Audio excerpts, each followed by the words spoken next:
biso ba congolais tout le cas bomoni ndeko bilwando aza ko émerger azosala action ya minene makozo simba nde yango fo baluka bautilize yo penza osangisi pe biso ofangisi biso awa po bandaka kokombattre ye.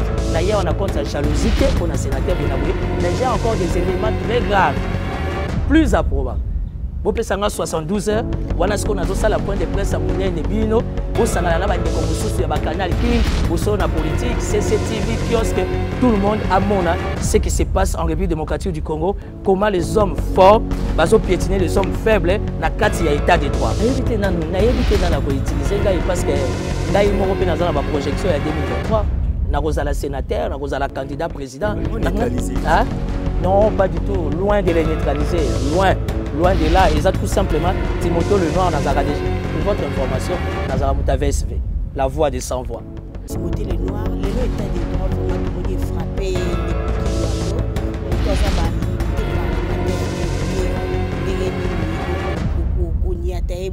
même sous caché tignoté, on a lobby qui doit avoir au quota, animation de quoi mettre, tanguer comme eux, les équipements on va cesser dans le monde, je pense pas. Dans les cas stade Batindaka, ngai moko naza allié proche privé spécial na Kinshasa. Borota la biso mokili mobimba obiko la bapaya obituka mpela moko ngwa mokonzi Kinshasa okati ya itando ya tindika télévision na kati ya Congo Lisanga TV na kati ya Congo Bona télévision mpela moko Africa Info télévision bongo penza ba ibolingaka pena ko ndabo bongo basango ya mboka Congo. Makolo malelo penza moi nungu ekopesa ma o ekole Congo démocratique penza na koloba ete fondation Widal escroquer ndeko Timothée Lenoir mbongo toyebi penza ko ta bodindo te na yo wana pende possibilité nzinga ile kwa leader d'opinion tozui makamba consultation te makolo malelo makamba kamere te tokoti wana te tozui na ino penza le kambo to ki escroquerie ya au niveau escroquerie au sommet de l'état mboni penza mosolo ya ndeko ebele kende mais yenda kufunga so penza ya bodindo toyeba bodindo nini penza makambo mali kolekana entre fondation Widel et longo na ndeko Timothée Lenoir mbote ndeko Timothée Lenoir mbote ndeko journaliste bandeko langai tozakana bino butuna moi on fait toujours un effort ya kosala ba analyse na pesi mbote na ba abonné nyonso o ba kolanda biso par rapport à makambo ndenge tomesana ko sala analyse. Ndengo lobi introduction na yo. Aujourd'hui, on va rien parler de la politique. Aujourd'hui, ils a kamoko social. En fait, la fondation Widal Obolobi wana Émilie Timothée Lenoir mbongote. Timothée Lenoir aza obele leader d'opinion. Awana yena casquette leader d'opinion, leader social. Ya ko sunga un certain mwana mboka o ya kota ki en contact nangai. Boyebi kapar ba dossier politique to traita to sunga kapé. Bandeko yo ba droit na bango eza piétiné, bandeko baza ko s'estimer faible, to tcha bango moi poids na cadre d'état de droit, surtout que politique à chef de l'état à lobby faible azate, fort azate, bisonyo so devant la constitution, tout ça égal. Naza Timothée Lenoir ndengo lobby, nazo na lingaki na so anabino concernant makambu ya fondation Widal, nandeko Ahmed Kabimba oyazali juste simplement un artiste congolais qui est très connu dans ses œuvres. Dans ma il y a ma peinture, il y a ma tableau, il y a ma bâche, ma t-shirt, dans tout ce qui a trait dans la conception, il y a ma logo, ma cachet et tout et tout. C'est un artiste reconnu officiellement, voire même ce qui m'a poussé à apporter un coup de pouce, parce que même à niveau il y a Sokoda bazo reconnaître yé en tant qu'artiste parce qu'il a sécurisé droit d'auteur naïe, il y a biloko naïe. J'ai été consulté, contacté par mon bureau. Alors, on a lobby, on a Kaboula du Solo, on a bino bandeko ya presse. Qu'est-ce qui se passe entre Ndeko Ahmed Kabimba, où il y a faible, un citoyen congolais, on est en train d'écraser ses droits. Na bandeko ya fondation Widal, bino boyebi mutuni na dirige Kamo. Voilà. Si ma pendana yambona pesa micro pa bandeko mo super pas mati mituni ali bina linga yumo côté. Le quoi leader d'opinion oyo ali, o pato mono ali kazo ki pendana na contre maloba mokonzi mboka loba kité c'est même moto na coin na ye a œuvrer librement puis dans nzia na pe asunga bato basusu na soki déjà makambo entre fondation on a ndeko Ahmed moi escroquerie na kati wana toloba Non, en fait, moi, je reste dans la logique. Et à chef de l'État, c'est une logique qui est simple. Ça veut dire que Félix Tshisekedi, dans son premier discours, il a été très rationnel et très cohérent. Il avait une vision, il avait une lecture, il avait une approche de la manière que l'entrepreneur national, donc Oyaza congolais, a comme un millionnaire. Aujourd'hui, le marché de l'emploi est très maigre en République démocratique du Congo. Il y a un chef de l'État à faciliter, à privilégier les entrepreneurs, les jeunes, à concevoir, à bunda. On fait OK na kuluna te, na kimoyibite, mais à tangi, à zana mayele naye, en tant qu'artiste, formateur, à zape na moi 2, 3, 4 jeunes qui sont formés et tout et tout. C'est dans ces cadres-là, on a côté Likambuyango, avec la fondation Ouidal, na M. Ahmed Kabimba, pour nous défendre les droits naye. Une façon aussi, il y a quoi interpeller la justice Nabiso à la situation vraiment de près, afin que Bisso soit de la manière de tout ça égal vis-à-vis de la Constitution, de quoi mettre Kabimba Ibako, zone vraiment la carte à droit par rapport au dossier Oyazanango na Ouidal, comme on dit dans le droit des affaires, c'est une sorte d'escroquerie, ça ne vient pas de moi, c'est ce que dit les droits. De la manière que Mouta Salelio Moussala, aux reconnaître Moussala à Salité, aux autres Lingarofutate, aussi longtemps indice et puis le comité, à niveau il y a justice, document donc voilà. Oui, ndeko Timothée Lenoir, motuna nanga ekozapenda boye. Lelo elibso dossier na maitali escroquerie ya fondation Ouidal ekumba maka na sénateur Guy Luando oye pazali maître avocat za mutami beko o escroquer ndeko na biso Ahmed na likambo etali ndeko lobi ke ndeko Ahmed azali artiste asala mwa mosala na ye ndenge mboko ekoto kosunga ba peuple congolais ba ko débriller na matali ko se prendre en charge ndeko andimi un peu ko sa mwa makamone po aliesa libota kasi tomoni lelo yo ba escroquer et pas ya Guy Luando wazali sénateur soki toke mo mosika fondation Ouidal toko mona mikoleki akabeli biso ba kashne population bazi kashne makomi Ouidal ndeko Ahmed ndabetaki un peu moi infographie wana so toko ko loba mingi boni bakele ko escroquer mbongo est-ce que ba signer ki ba contrat ou bien les camarades zaki na kaka moi ezaki kaka des bouches à l'oreille pour mikolo ba ko ba été il faut signer contrat oui bah que contre le bible contre zongi boy ni ndeko Guy Luando ko escroquer ndeko biso Ahmed. Bon, tout a commencé avant création de la fondation Ouidal, le monsieur dont vous avez cité les noms étant leader na ndenge na ye atindaki batunaye ba lukela ye un artiste compétent, sérieux qui peut lui faire un bon travail. Tout a commencé au travers compétition à football et Salamaki pour l'honneur il y a papa yande konabiso wana bozo tanga kombo et puis à partir de là il fallait déjà payer Salama mais c'est que collaboration et qu'on est encore plus loin, ça veut dire que la proposition il y a banini il y a logo parce que il semble que la fondation Ouidal a déjà la conquête et marché belé. Ils ont aussi dit que le logo, il fallait aller papier en tête, à la nord, au besoin à cacher. Et moi, Ahmed Kabimba, il s'est battu, spécialiste en la matière, à Sali parce qu'Azala qui a honneur, Azala qui plutôt a confiance. Il y a des gens Azali, derrière mon lobaka, quand il y a la fondation Ouidal, Atakoutaza avocat. Moi, Ahmed Kabimba, artiste congolais qu'il est. Il s'est impliqué à saluer ma proposition. Bozomon a complexe scolaire les perroquets, Bozomon a stade des Otongama, Kuna Équateur, Makambuya Fondation Ouidal. En fait, il a fait confiance à un frère par rapport à la collaboration, dont le frère a déjà une image, a déjà un nom, qui est Nassalele Moussala et qu'en retour, a Mbappé Refutanga. Et malheureusement, la collaboration a été depuis 2018. Et ça, c'est Oyo, Aza.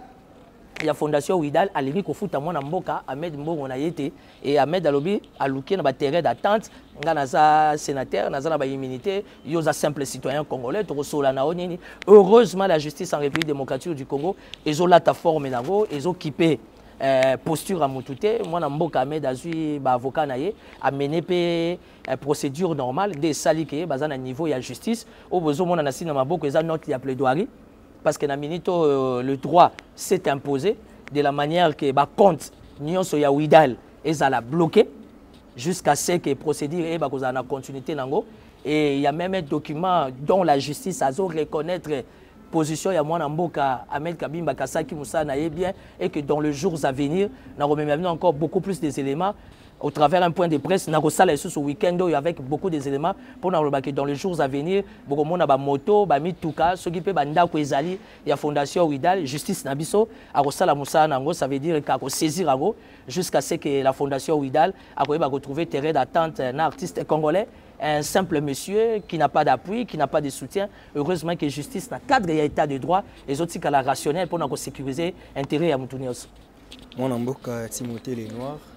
To zinan maloba to tuna yo pona nini biso ba congolais to lingana te do lokwa bomoni ndeko Gilwando aza ko émerger azosala ba action ya minene mambo ezo simba nde yango fo ba luka ba utiliser yo penza osangisi pe biso fandisi biso awa po bandaka ko combattre est-ce que Gilwando avocat de circuit akondima lelo avec un contrat de prestation on a vu qu'il a droit du travail déjà muto azana ba preuve ba nini aza déjà na droit wana ya ko rémunérer ye amela ye mbongo muto atangi mibeko ezaka jalousie po yo ndire ba utiliser na bango yo bandi ko attaquer po lobi lobi ko approche na ye ndeko Steve na ebité na niveau ngana za nango Timothée Lenoir soki muta koki ko utiliser ngai en fait naza leader d'opinion moko na tika la kaka na contexte politique nazaka wana toujours pour na ko défendre pe ba faible parce que ba faible baza mingi injustice eza mingi na mboka oyo o ngako tunakanisa ki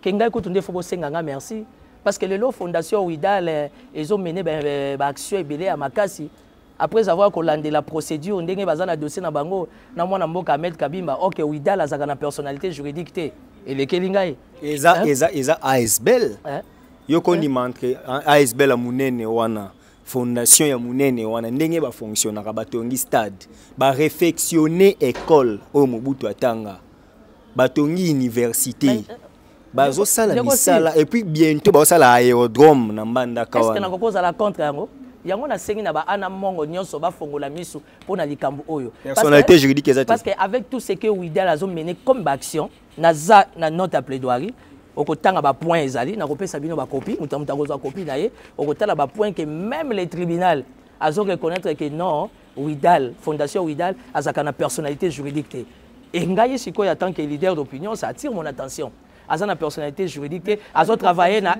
azo fonctionner na F90.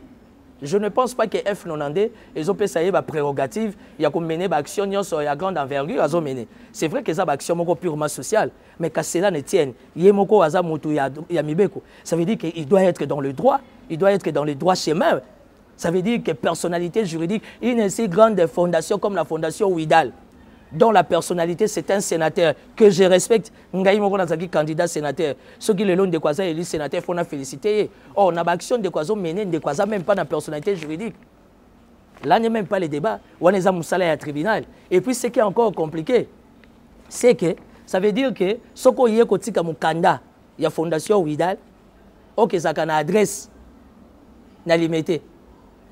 Non, mais il y a des juridictions qui non respectées.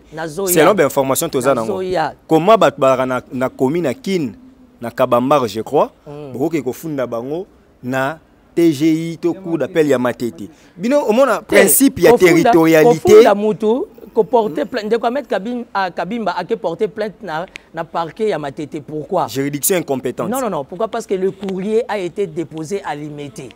Or Limité ils ont dépend de la juridiction. Il y a parquet général, il y a Matete. Et puis, ni bureau, ni logo, c'est une dame qui reçoit à tché caché. Or, ce que tangi na ninyawa, na note, il y a plaidoirie. Tu comprendras que le principe n'a pas été respecté. Parce qu'il y a des devoirs, il y a principe des droits. Même pour un bon fonctionnement, il y a une fondation, il y a une ASB, il y a une ONG. Ça veut dire que pour nous, elle a reconnu comme étant président, tout doit passer au travers d'une assemblée générale. L'assemblée générale a eu approbation. Unanimité va reconnaître que non X a commis réellement président mais bref biso to kota ba détail wana te wana za musala la justice azo sa musala na ye ngana za na note à plaidoirie o ezo laksa ke le compte ya Ouidal est bloqué. Pourquoi? Parce que c'est une affaire qui est simple au travers un citoyen congolais artiste ndeko Ahmed Kabimba o ya sala ki musala na ye nazoti ya bino bozo mona ba photo faut bo laksa na opinion ba photo wana ba proposition ya ba caché ndenge bandaki te oyo te sala ngo moi vers ma travail reconnu c'est pas muninga et muninga c'est musala na ye futaye na ye on a compte sa jalousie pour na sénateur Bonaboué mais j'ai encore des éléments très graves plus à proba bopesanga 72 heures wana siko nazosala point de presse à monene bino bosangana na bandeko mosusu ya bacanal kin boso na politique CCTV kiosque tout le monde a mona ce qui se passe en République démocratique du Congo, comment les hommes forts baso piétiner les hommes faibles na kati ya état de droit. Voilà. Donc c'est sans rancune, c'est sans jalousie. Timothée Noir a soutenu un citoyen congolais qui est piétiné dans ses droits. Donc on n'a pas raison à un dossier à Benganga pour intervenir parce que ça ce sont des dossiers au chef de l'État. Fachi Beto a sensible enfin que l'état de droit est salanine et ça l'a respecté. Ndeko Timothée Noir est un leader d'opinion. Et vous avez dossier pas Ndeko Ahmed pour nous défendre Ndeko Ahmed.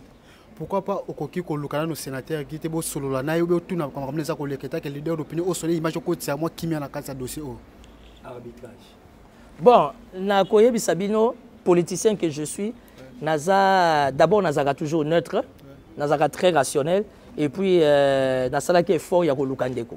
Na luki, nazui numéro parce que dans le milieu politique numéro est sous secrétaire. Nous avons 1000 moyens en tant que politicien. Il y a un numéro, il y a un numéro.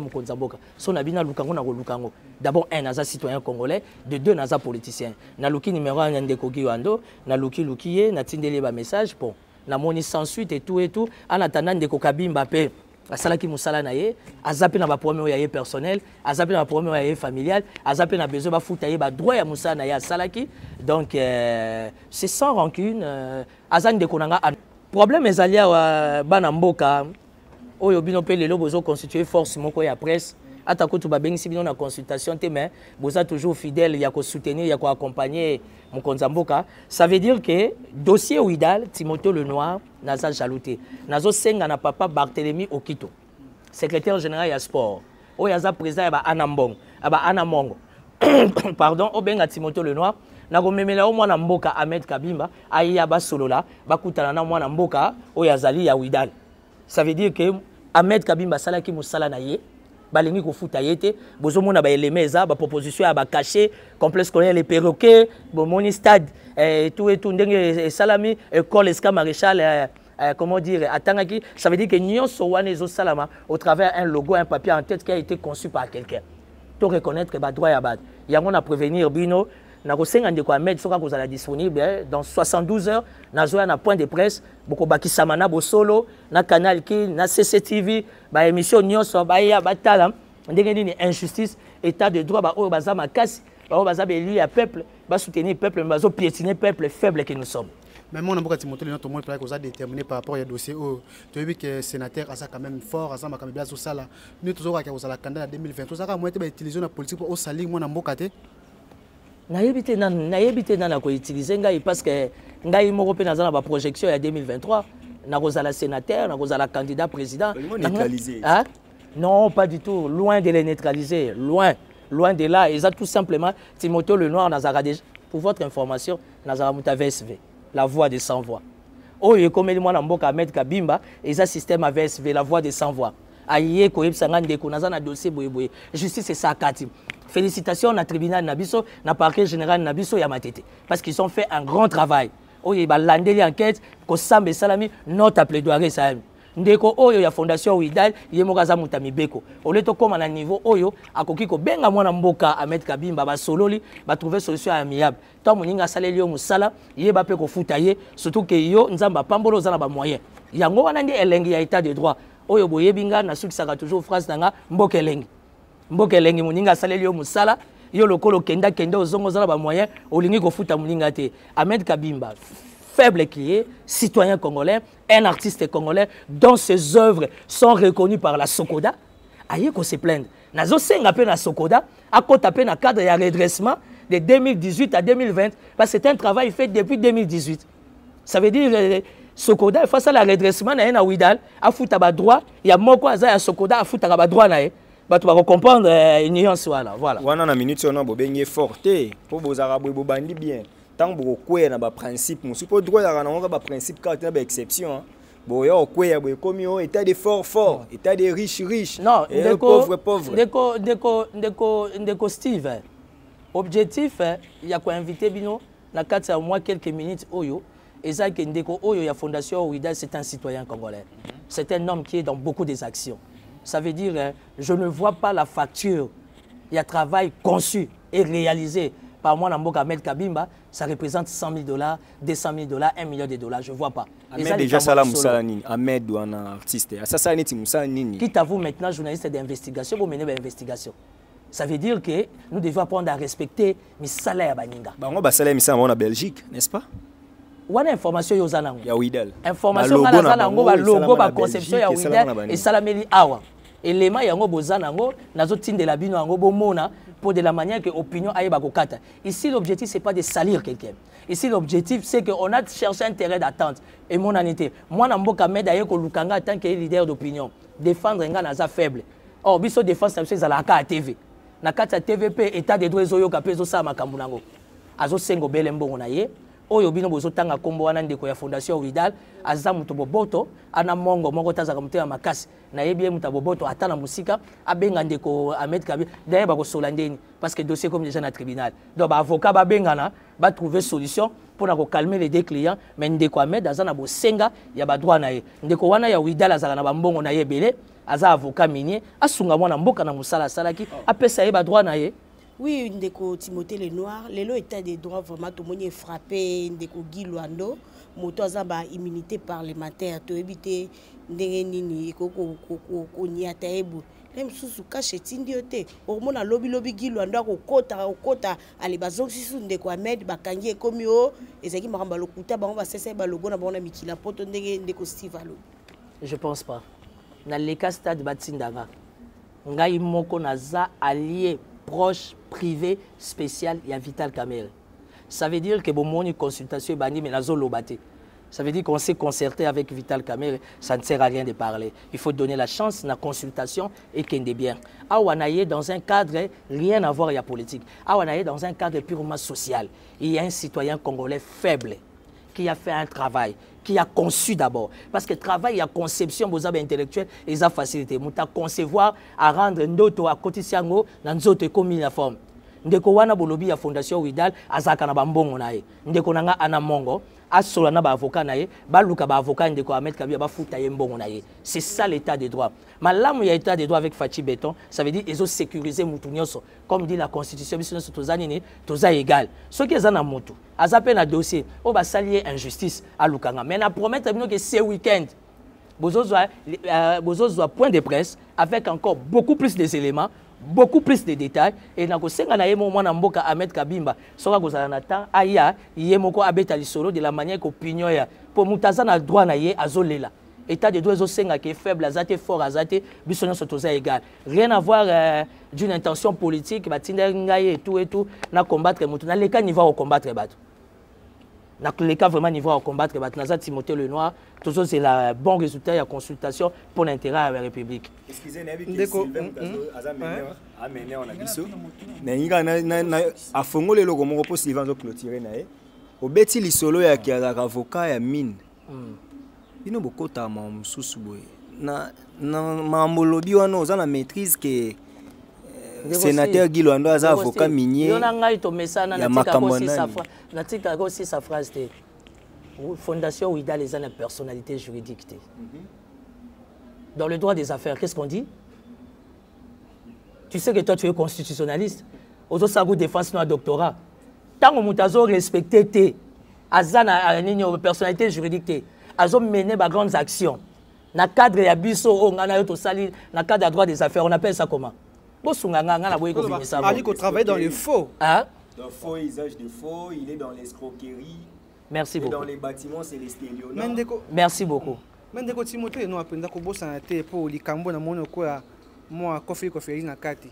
Ndeko bandeko o ya fondation Widal wana. Ali sénateur FCC te. Oh ya solo. Na yeba ata. Si FCC. Azai ku kanda na mikuna na Sénat a des Madame, monsieur, aux à la FCC, aux à la cache, aux à la Mouka, on est citoyen congolais. Et tous devant la Constitution, tout ça. Partenaire à cache, FCC. Prenez ça comme vous voulez, c'est la démocratie. Boyebi logique langaye. Moi, je suis venu défendre quelqu'un qui se sent lésé dans ses droits. Quelqu'un même pas qui se sent, mais qui est lésé dans ses droits. Je suis venu défendre un citoyen congolais qui est faible. Au FCC, il y a une consultation. loin de là. Mais de Timothée, loin de là. On a besoin de Lukabo discret. Ah, tu as ma consultation. Motuna moke Timothée Lenoir. Ah, yozo côté de quoi mettre. Vous n'avez que pourcentage de ça. Na niña pour mon salaire de quoi mettre. Celle à ma casse na fondation Widal. L'osso va foutailler et aux amours les belés. C'est Timothée. Le logo est comme déjà à tribunal. Le logo est comme déjà à tribunal. Il faut pas foutailler avec pourcentage. Na défendre le salaire à la Soudan à la police. Na zora pourcentage. Na résoudre les cas belé na télévision par rapport à la sensibilité. Il y a écoute. Il y a chef de l'État na politique. Il y a soutenir le peuple. Na zora infranté. Na longa na niveau de la commission. Pour respecter quand même la position en tant que politique. Et puis proche, il y a VK. Ata caméra zando qui ata za diaboulou wan etalibino. Awa to yeli politique te, awa to yeli un citoyen congolais qui est lésé dans ses droits. Alors ils ont cinq étant leader d'opinion, to défendre ba faible. Mikolezo nazo laksabino dossier moko surprise. Mais de Timothée Lenoir tant que penzo lobby a lobby était fondation Vida balise en personnalité juridique té. To le ba action nyonso ba sala kawana. Elle préparer en 2023. Et elle préparer en 2023. Et ali nini penza e basala kayo wana penza papa na pesi note à plaidoirie nazo sala copie ezali secrétaire na ngazo na ngomuntu nyonso azoya bino moko botanga note à plaidoirie oyo tribunal ekati e uti na mnoka Timothée Lenoir te mbokele kamango yali ya soloko donc to ba fondation Widal et autres travaillent dans Kofili Kofi ça na Kofili Kofi contre état du droit modèle Widal a tamboli mokili mobimba to na bastado batongi mosala se makasi zoka azape mutami beko nzoka nako ako azana na se ako escroquer ne batu bonsolo ako tambo ne penda na limemi te na ndenge mibeko elobi boyi donc pays obandi musala sans que ozwa personnalité juridique ezali na koyeba kaka aza avocat nazo ndima te ko salama mais nazo mona ke na notre plaidoirie bazo insister que ezali ya solo que fondation Widal aza personnalité juridique. Ça veut dire que uti patima ça veut dire ah ouais ezali kambu ya FCCT ça veut dire que ti bozo tanga notre plaidoirie et salami pas Timothée Lenoir te. Donc nous avons intérêt mon côté, il y a ko détruire des konanga, il y a ko salir. Mais na yé ko défendre quelqu'un qui est très faible. Ayebisi ngozaka leader d'opinion. Au côté la rabiso ba faible. Et ça le ko ande bokenda pas papa Molière. Ngai pende ko Ahmed Aluki ngai pona ni to sunga yete. Yango na promettre bino ke o eze bandeli. Nazana be lema ya makasi. Oyo dans 3 jours awa boko sangana équipe ya makasi lisusu ba CCTV ba canal qui même ba télé 50. Je vais même inviter la RTNC. Si je vais inviter la RTNC, la chaîne nationale, de la manière que nous avons soit information, aïe, bandeni mboke zelengi. Ndenge nini bato bazana ki bokonzi, bazo piétiner les petits peuples, oh lobby ozana besoin voir na bango. Timothée Lenoir n'a pas de problème avec la fondation Widal. Bozo tangela komba mutu moko na yemu na mona kaye de loin. Ça veut dire qu'ici l'objectif c'est de soutenir, d'accompagner un faible citoyen congolais, monsieur Ahmed Kabimba, qui est un artiste reconnu au sein de la Sokoda pour foutre à droit naé à Saleli Moutoumoussala et c'est une affaire qui date depuis 2018. Le ministère de la Culture pays automatiquement. Biloko naé a protégé na Sokoda à foutre à cotisation naé. Ça veut dire que tant on va faire aussi là que la solution ya monsieur Ahmed Kabimba, ça veut dire que la fondation Widal doit trouver aussi une solution comment payer ni redressement na niveau ya Sokoda. C'est-à-dire ba cacher wana yo ba beta o ya sala. Na tindeli bino déjà ba élément population opinion rotala bango moko ba juger. Ini penza kosenga na justice congolaise na kota penza fondation Widal na batango sto e ali wana ezobi l'état moi mingi penza e boli pe mosola l'état bate moi mon caisse ngi pe ekota na caisse l'état pote e sa moi misala mi ki pe na kasi ekota na kata kofili ezobi kala ndeko Ahmed te mais ezobi pe sous l'état. Non ngai nazana besoin ya kosenga ka justice salama. Je suis venu défendre un citoyen congolais. Fondation yango pe zakala ba moyen ebele bravo ezo sunga batu. Eza pe occasion to yeba pe ba source ba moyen yango. Parce que ceux qui déjà personnalité juridique, ils ont posé problème. Ça veut dire que l'origine a pas moyen. Point d'interrogation, on n'est pas dans tout ça, mais la promettre que bien au week-end pour CPDA. Bon CPDA déjà parce que l'élément est belé et les temps sur la de Ahmed pour la collection d'opinion, ils ont attaque personnelle, ils ont achat qui est piétiné dans ses droits, dont l'état des droits sécurise tout le monde devant la Constitution, tous à égal. Matonzi mingi balandi ya botaki. Lilo bananga suka na sengi susu na président ya ba Ana Mongo.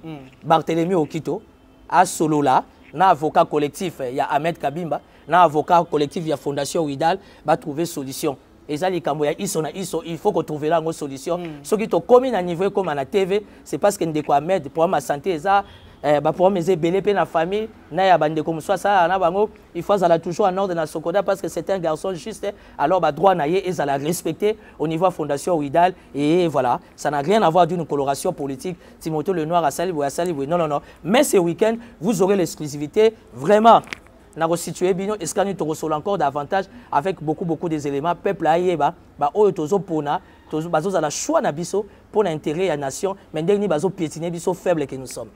Maintenant, je vais vous Timothée Noir, vous avez vu na Congo Boana télévision, vous avez vu Tindika TV, Afrique Info, Congo Lisanga, puis là encore Bokeseni et Zali télévision. Il y a qui pendant notre plaidoirie, au Penza est opposé à faire Renandeko Ahmed Kabimba et le mona Asbel Fondation Ouidal et elle est individu Guy Luando te kasi elle Asbel Fondation Ouidal ndé peli kambo to soli ma ko l'autre de côté Timothée Noir ali mboli biso le quoi pendant leader d'opinion moko pe abato pendant ba traiter ba dossier ceux qui peuple à lobby ayoki pe à lobby li pa maté boki boni bo à lobby te ali la voix de sans voix donc à commission B Maloba ya ndeko penda oya soki na kombo ya Ahmed Kabimba était ali na moi souci koko so kamata moi na fondation Ouidal était bazo zo ba mo tango moi mingi pamba te asaki misani sengeli akamata le meya na ye mais atali so makamba ka na ko loba était penda fondation Ouidal et ali ko zo ba ka ndeko Ahmed te ezo bi pe l'état mikonyo surtout oyo yango penzi esali ya boy et futa kampa côté et la personne nani juridique te pe bongo na bongo to ko zo penza na weekend pour de poste ya kafuka fubo penza annoncé biso ndi peut-être ko tonti ya bodindo ko bisa pena makambo musuma ya mabata miyo ese wana asika na maso botika malamu to kutana mikolo mizali ko yambote.